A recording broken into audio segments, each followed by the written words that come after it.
Good morning mga kalapatids. Welcome back dito sa ating tambayan Chocobo Love TV. Araw ng Miyerkules, abangan tayo sa Riaya, Quezon. Diyan magmumula ang ating mga ibon. Weather check tayo mga kalapatids. Nako, makulimlim, nagbabadya ang ulan. At kagabi nga nung nagsasampa tayo mga kalapatids ay medyo umaambon-ambon at panaka-naka yung ulan kagabi. Kaya mukhang magiging challenge sa ating mga alaga ito sa pauwian. Ay, umaambon na mga kalapatids. Sana maging maayos yung pauwian natin ngayon. At magandang pagkakataon na rin yan para masanay yung ating mga alaga. Hindi ako nagkakamali, pangatlong beses na nila yan na i-release sila doon sa area, doon sa Sariaya. Alright? So, hindi na magiging mahirap sa ating mga ibon. Huwag lang silang mapapahamak at magkakaroon ng aberya. Malaki ang chance ang makauwi ng ligtas yung ating mga alaga. O, check natin to. Okay na yung mata niya, hindi na siya papikit-pikit at pakurap-kurap, hindi na nagiging abala o sagabal sa mata niya yung bulutong at paimpis na mga kalapatids, patuyo na. Samantala ayon, medyo parang maga pa rin pero tuyo na yung bulutong niya sa pisngi at wala na rin siyang cancer. So okay na okay yan mga kalapatids. Eto hanggang ngayon di pa rin nahahawa, mukhang matibay-tibay itong ibon nating ito. Itong line breed na to, kita nyo naman dito sa kulungan, sama-sama sila mga kalapatid. Kailangan ano na natin to, ipalayasin na, palabasin na natin to sa unang pagkakataon dahil nasa edad na ito. Magdadalawang buwan na to mga kalapatid sa 24. Ano ba ngayon? Ano bang date ngayon? February 12. So medyo may panahon pa tayo, pero yan ang susunod nating tuturuan. Sa ngayon, ito muna, kukunin natin tong dalawang to, pakakawalan natin. Lalagay natin sa training box kasi baka lumabas tong mga to. Kaya samahan niyo ako sa abangan sa episode na ito. At kung ikaw na nanonood, hindi ka pa nakapag-subscribe, ano pang hinihintay mo? Mag-subscribe ka na, hit mo na notification bell para updated kayo sa ginagawa nating kwentuhan dito lang sa ating tambayan.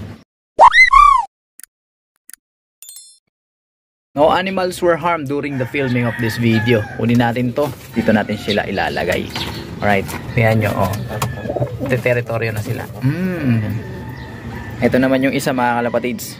Lagay na natin dito sa ating training box para makawalan na natin sila. Pakikabog. Kala ko magdadapo agad eh. Yan. Time check tayo mga kalapatids.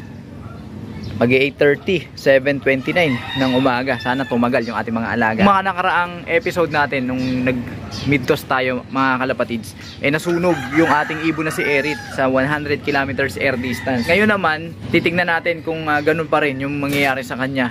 At mula doon, mag-a-adjust tayo. Kasi nga, kung nasunog siya sa 100 kilometers air distance, lalo pang higit na mas masusunog siya sa susunod na liparan sa linggo. Mas malayo na yon mga kalapatids.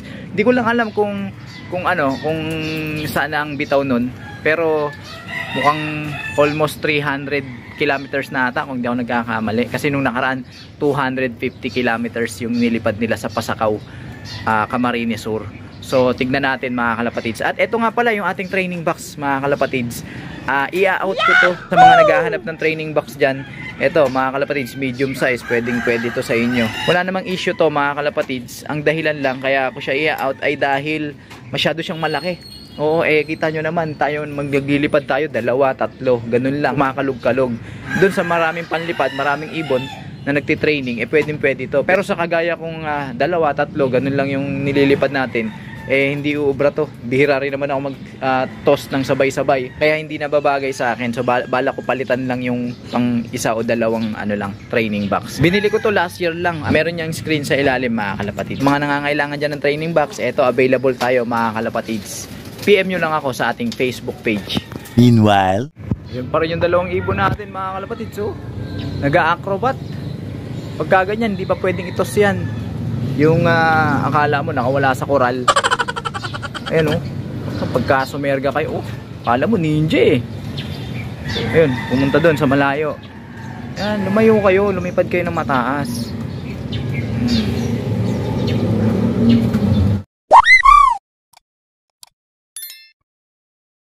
Tatukan na tayo dito sa ating mga breeder para mamaya wala na tayong iintindihin mga kalapatids. Ayan, okay na. So, paiinumin na lang natin yan pagkatapos nila. 75 years later. Update tayo mga kalapatids, 8:15 ng umaga. Hanggang ngayon wala pa rin yung 2 ibon natin. Bagamat may mga lumilipad na dito sa ating area, mga papauwi, grupo ng ibon. At ayun yung dalawang ibon natin. Nagro-ronda pa rin mga kalapatids. Mag-iisang oras na. Simula nung pinakawala natin sila. Yan sila mga kalapatids. Oh. Sisipag. Kasi pagka nandito yung dalawang mag-asawa at sinabay natin sila, nahahatak sila pagka bumaba yung mag-asawa eh. Masarap magparonda mga kalapatids pagka mga young bird na ganyan, mga young blood.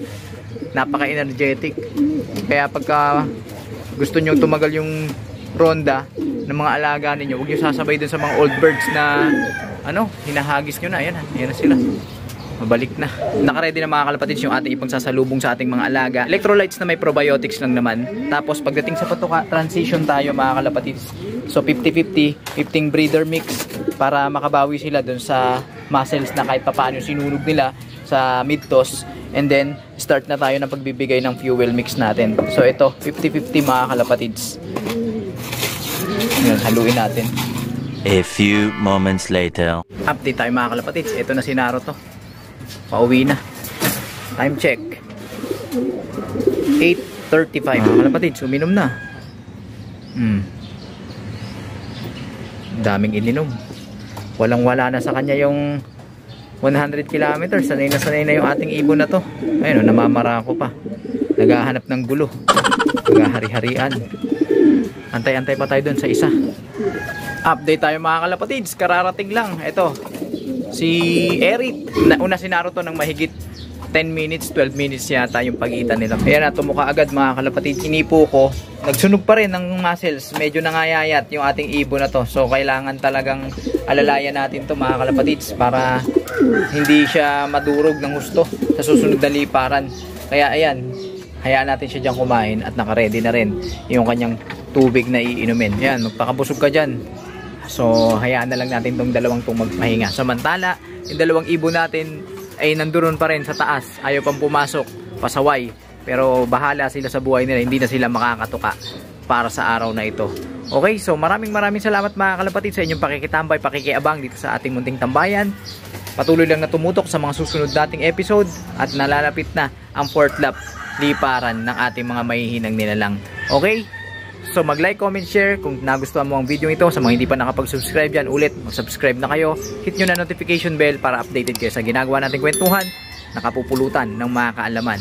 Hanggang sa susunod natin pagkikita, ingat kayo para sa araw na ito. Paalam!